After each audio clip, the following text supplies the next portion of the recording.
Assalamualaikum warahmatullahi wabarakatuh. Di sini saya sebagai moderator ingin membacakan biodata pemateri.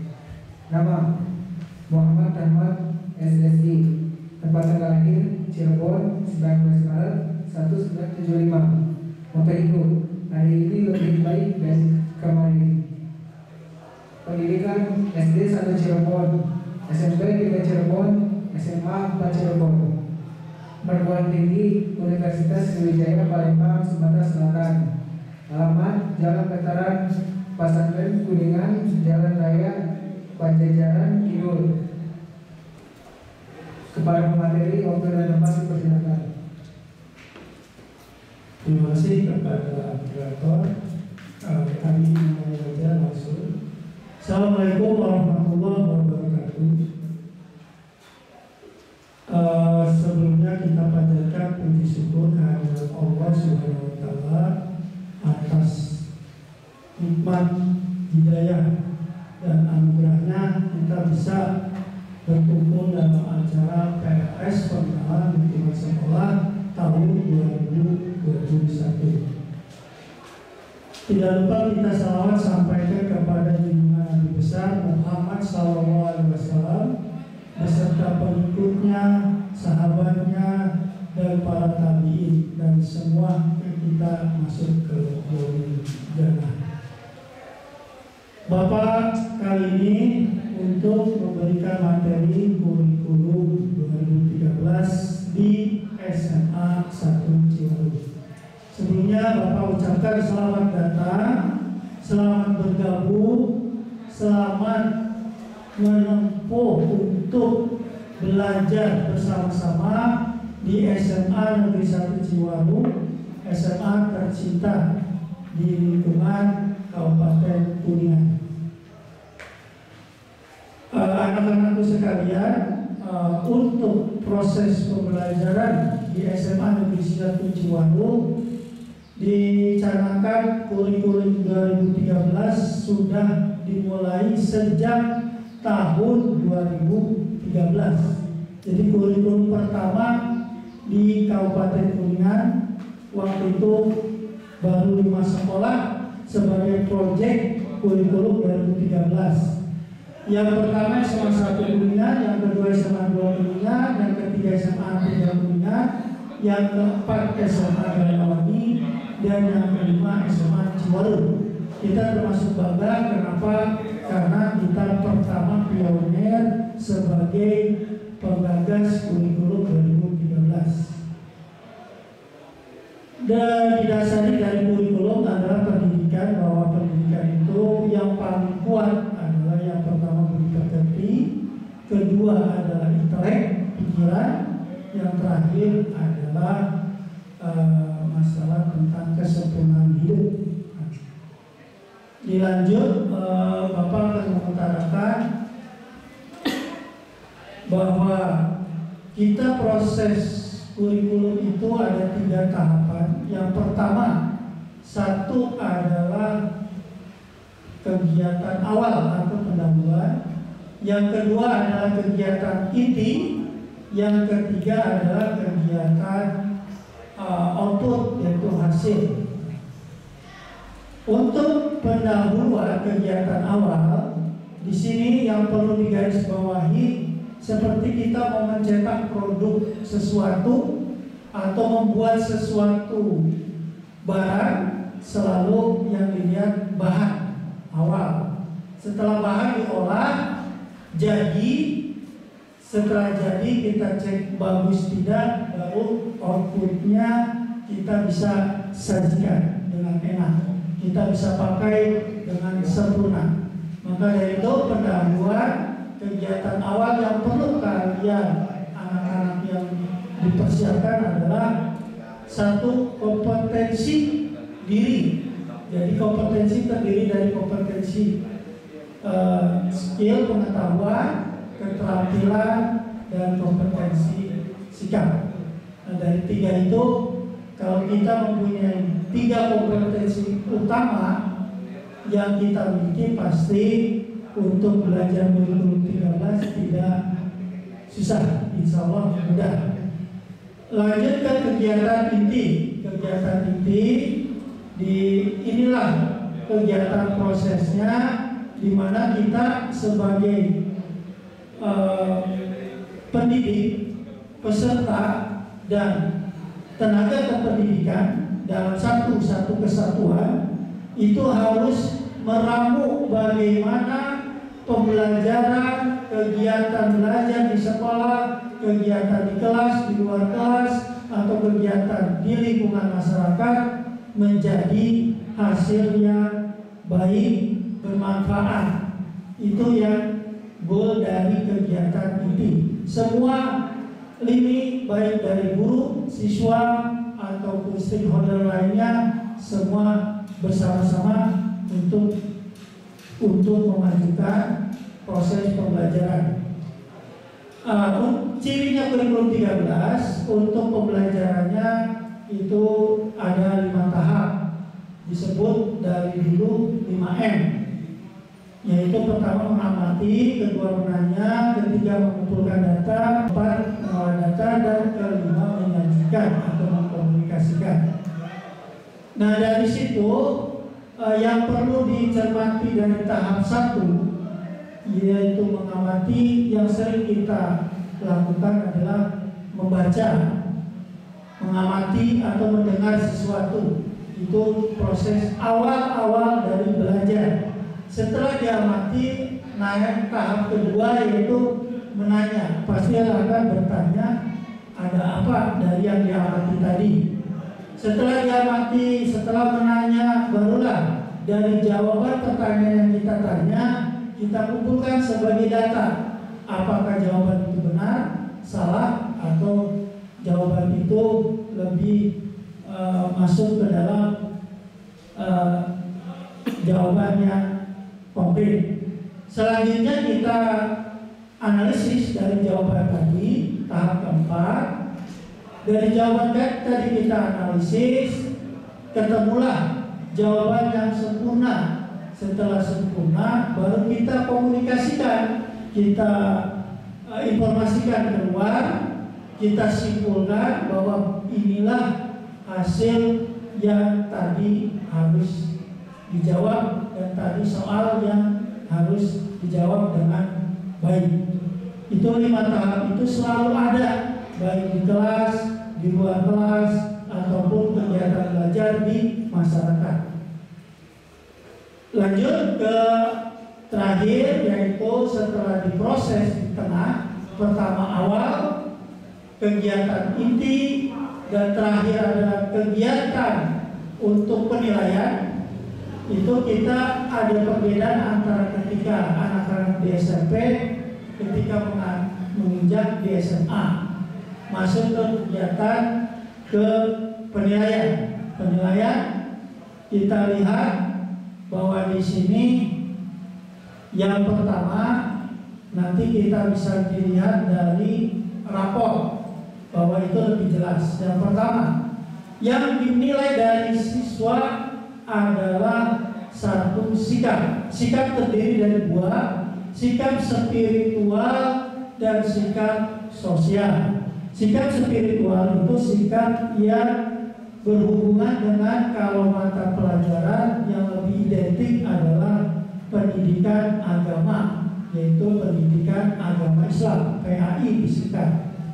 Untuk sikap sosial, sosial itu lebih didominan oleh 2 mata pelajaran. Yang pertama adalah mata pelajaran PPKN, yang kedua adalah mata pelajaran sosiologi. Nah, dari situ nanti kita bisa rangkum apakah sikap siswa tersebut baik, cukup, ataupun istimewa atau A. Jika nilai sikapnya cukup, berarti tidak masuk dalam kriteria tuntas. Di sikap, minimal KKM di sikap itu adalah baik. Jadi kalau siswa tidak mendapat nilai sikap spiritual dan sosialnya baik, maka dari situ sudah jelas siswa bisa dinyatakan tidak naik kelas atau tidak lanjut ke tingkat berikutnya. Dilanjut ke nilai kedua, yaitu nilai dari intelektual kalian sebagai peserta didik. Yang pertama adalah pengetahuan. Pengetahuan itu terdiri dari 3 kelompok.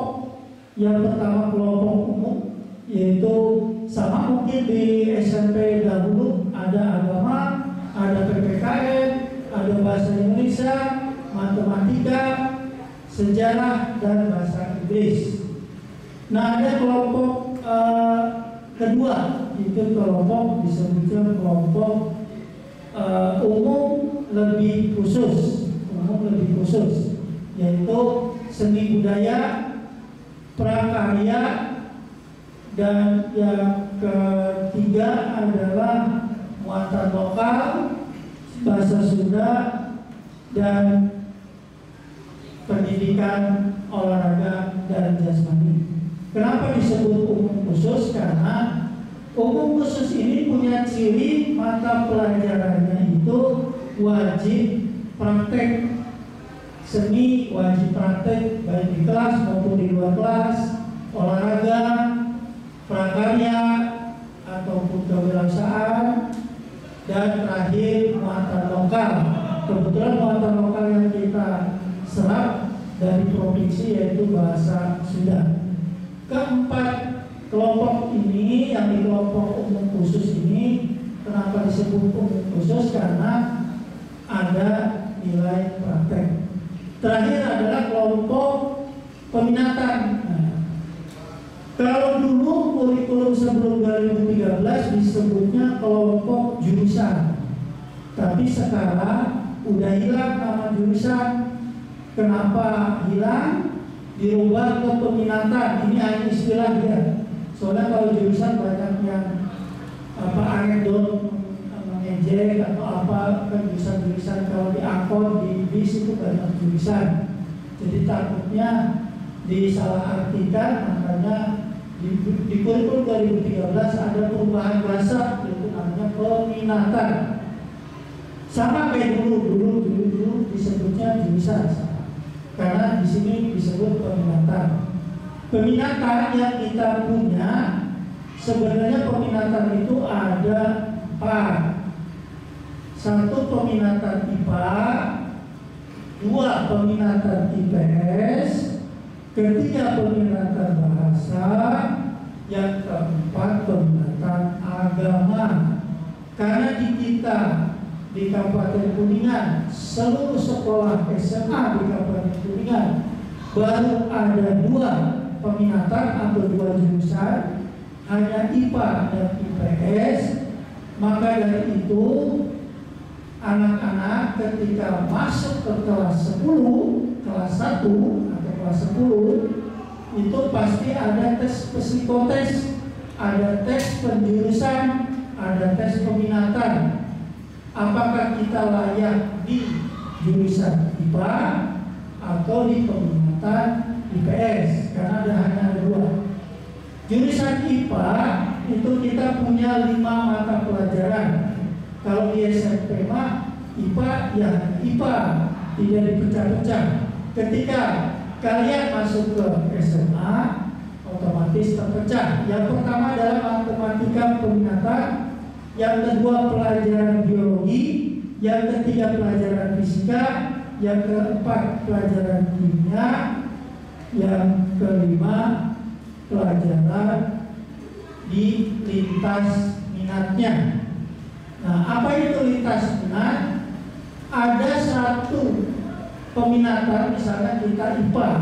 IPA harus ngambil 1 pelajaran lintas minat selain IPA. Jadi berarti ngambil pelajaran IPS-nya 1. Sebenarnya kita bebas, boleh ngambil ekonomi, boleh ngambil sosiologi, boleh ngambil geografi. Tapi itu disesuaikan dengan kemampuan sekolah.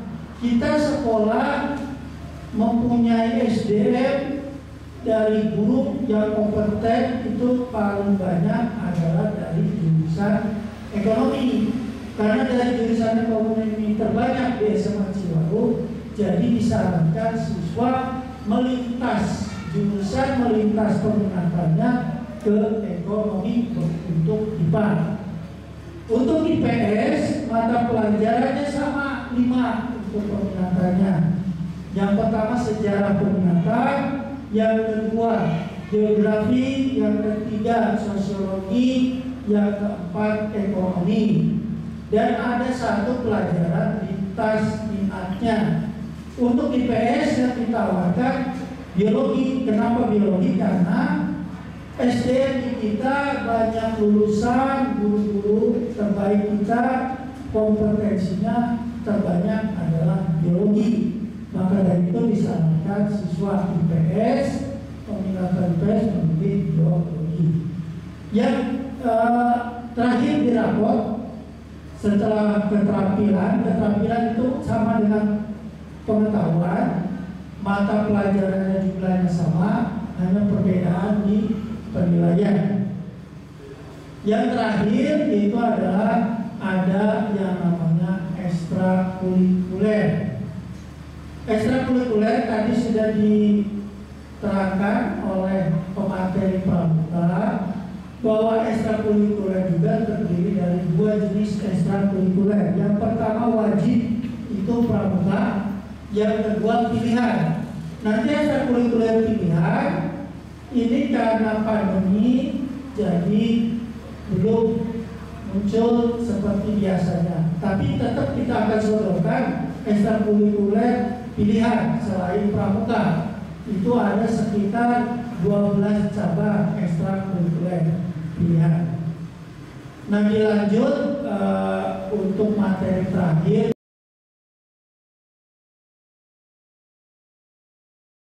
dari kurikulum 2013. Di situ ada semacam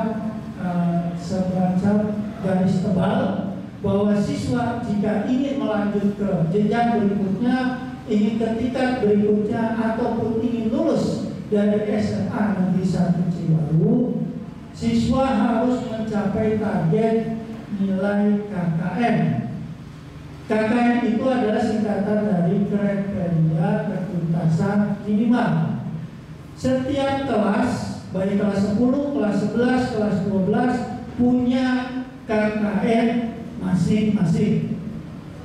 Nanti mulai tahun ajaran baru nanti siswa bisa melihat KKM kelas 10 berapa, kelas 11 berapa, kelas 12 berapa. Jika nilai tidak mencapai KKM berarti otomatis belum tuntas. Nah, untuk pengetahuan terakhir bahwa dalam masa pandemi di slide terakhir itu terbagi 2 kurikulumnya.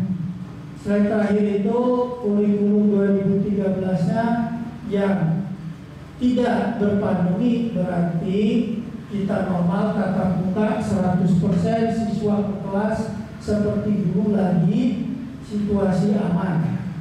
Tapi jika kurikulum masa pandemi, yang pertama siswa ada aturan jika masuk ke kelas pun tidak 100%, dan masuk kelas pun menggunakan protokol kesehatan 5M. Yang pertama memakai masker, M kedua mencuci tangan, M ketiga menjaga jarak, M keempat menjauhi kerumunan, yang M kelima mengurangi mobilitas. Jadi jangan terlalu sering jalan keluar.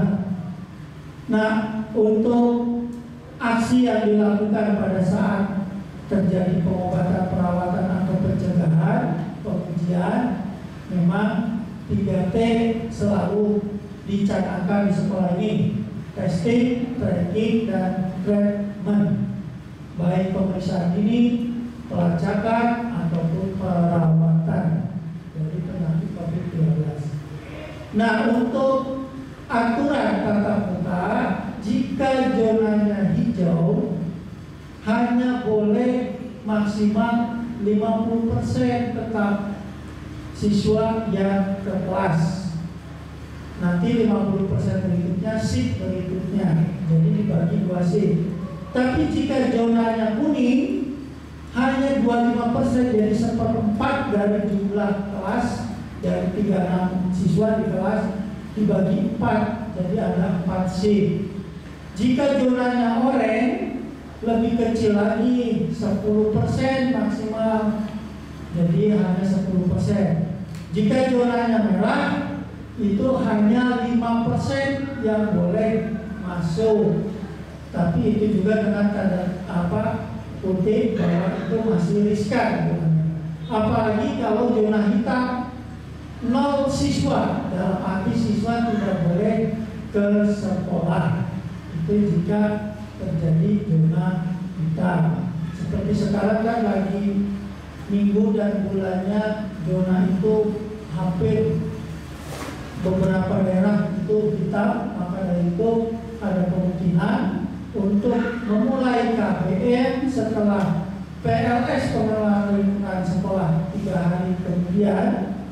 Anak-anak ada kemungkinan nanti dipandu oleh wali kelas masing-masing untuk pembelajaran daring dari rumah masing-masing dengan sistem online, baik lewat Zoom kalau dimungkinkan, kalau tidak tetap menggunakan WA grup kelas. Mungkin itu saja informasi dari Bapak. Kurang lebihnya mohon maaf. Nanti barangkali ada tanya atau masukan boleh kepada dia.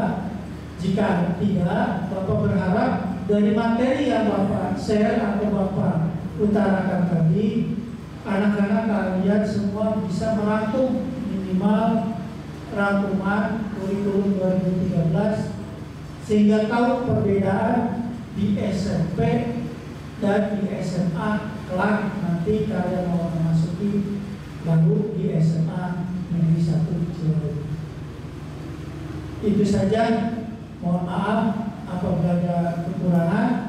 Wabillahi taufiq wal hidayah. Wassalamualaikum warahmatullahi wabarakatuh. Allahumma kasuntu. Terima kasih kepada pemateri. Semoga jadi ilmu yang bermanfaat. Saya tutup buku hidup